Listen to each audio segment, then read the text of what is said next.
tous, donc aujourd'hui nous allons vous présenter de nouveaux concepts pour les anneaux de dentition des bébés. Donc nous allons voir tout d'abord à quoi sert un anneau de dentition.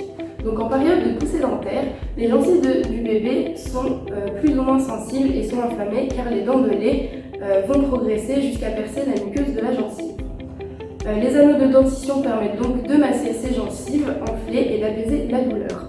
On verra du coup, l'utilisation se fera entre 6 et 7 mois du bébé. De plus, nous insisterons sur certains paramètres pour permettre un apaisement quasi total de la gencive du bébé. Nos anneaux pourront être mis au congélateur donc pour apaiser l'inflammation. Ensuite, nous y ajouterons des huiles essentielles et pour finir, il sera également vibrant pour insister sur le côté massant. Alors, nous allons passer maintenant à l'aspect matériau. L'objectif est de soulager la poussée dentaire à travers la mastication d'un objet assez rigide, la diffusion du froid et la diffusion d'huiles essentielles. Les huiles essentielles seront dans un gel à l'intérieur du jouet. Mais comment pouvons-nous faire passer les huiles à l'intérieur jusqu'aux gencives des bébés? Pour cela, nous allons nous baser sur un principe très simple du corps humain. Par exemple, les pores. Les pores sont des micro-trous qui permettent de faire s'évaporer la sueur. Nous allons essayer de reproduire la même chose à partir de matériaux polymères dits des membranes poreuses. Ici, nous pouvons voir une membrane poreuse observée au microscope. Donc on voit très bien que en fait, le liquide va pouvoir passer à travers la membrane. Ces membranes ont pour atout d'avoir des tailles contrôlées. Donc elles sont déjà utilisées dans certains domaines comme la séparation, purification et filtration, et aussi la diffusion contrôlée. Cependant, notre objet ira dans la bouche du bébé, donc il faut qu'il soit inoffensif et en matière naturelle. Nous avons donc deux solutions, soit des membranes en amidon. Donc l'amidon est un polymère biosourcé de sources naturelles telles que les céréales, le tapioca ou les pommes de terre, comme un champ que nous avons juste dernièrement. Ces membranes sont donc biodégradables et elles peuvent être utilisées dans des applications telles que la filtration. Nous avons aussi des membranes en protéines.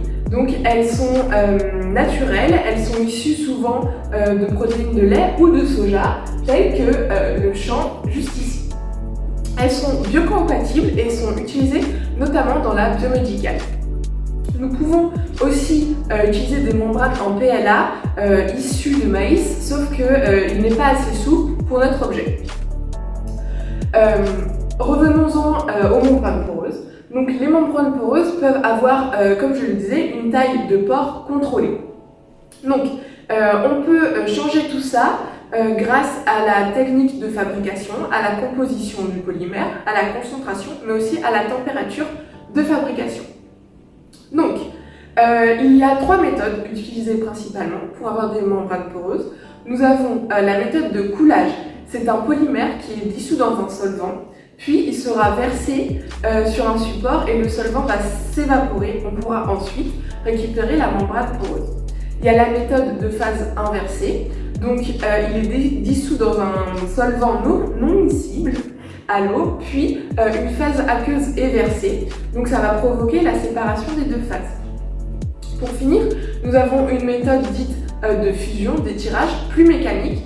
On va étirer mécaniquement pour former des pores alignés.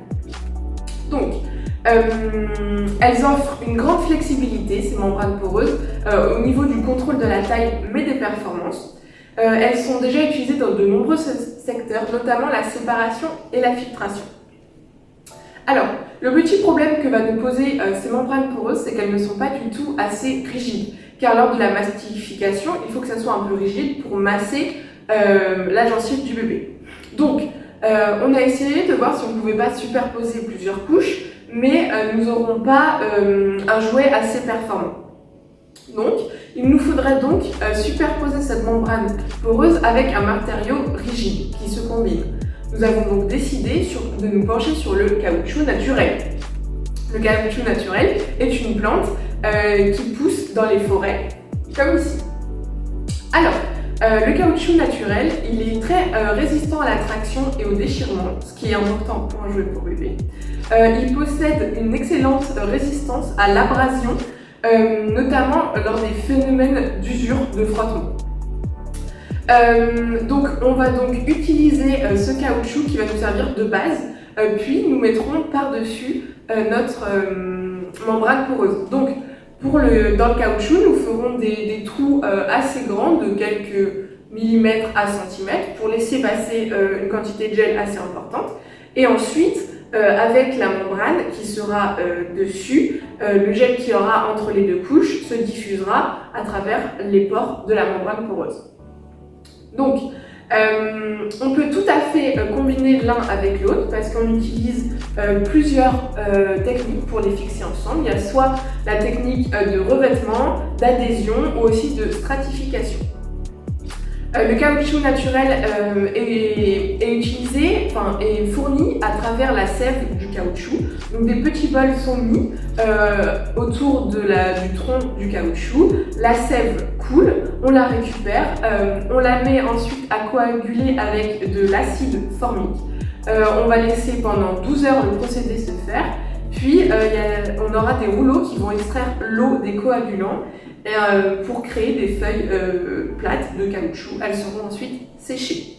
Alors, pour soulager les douleurs dentaires, nous avons aussi pensé aux huiles essentielles et notamment à l'huile essentielle de camomille romaine qui est souvent utilisée dans ce cas-là précis pour les bébés. Nous allons donc introduire au centre même de notre jouet des microcapsules d'huile essentielle. Pour mettre nos huiles essentielles à l'intérieur même de notre jouet, on va utiliser la technique de micro-encapsulation. Mais qu'est-ce que cette technique exactement ? Aujourd'hui, c'est un procédé qui est beaucoup utilisé, il faut le savoir. On le retrouve par exemple dans les chewing-gums que l'on peut mastiquer dans la journée. Lorsqu'on le mastique, on a des microcapsules qui vont éclater et les arômes vont passer vont sortir. Cette technique d'encapsulation regroupe l'ensemble des technologies produisant des microcapsules dont la taille peut varier entre 1 micromètre à 1 millimètre. Généralement, ces microparticules sont sphériques ou ovoïdales et sont constituées d'un matériau polymère qui englobe jusqu'à 90% du principe actif. Ces technologies ont plusieurs objectifs. On peut par exemple citer qu'on souhaite transformer un liquide en solide, masquer une odeur, masquer un goût. On veut protéger des substances sensibles aux effets de l'environnement extérieur, ou encore on souhaite obtenir en fait une libération contrôlée et ciblée de nos principes actifs. Alors, dans la microencapsulation, il existe différents procédés et on peut les choisir en fonction de différents facteurs, en fonction par exemple du coût de production, du principe actif en fait que l'on peut encapsuler, ou encore des propriétés recherchées de la microparticule. Dans notre cas, pour le jouet pour bébé, nous avons décidé de faire une micro-encapsulation par coacervation complexe. C'est un procédé qui est souvent utilisé dans des domaines comme le cosmétique, l'alimentaire ou encore le domaine pharmaceutique.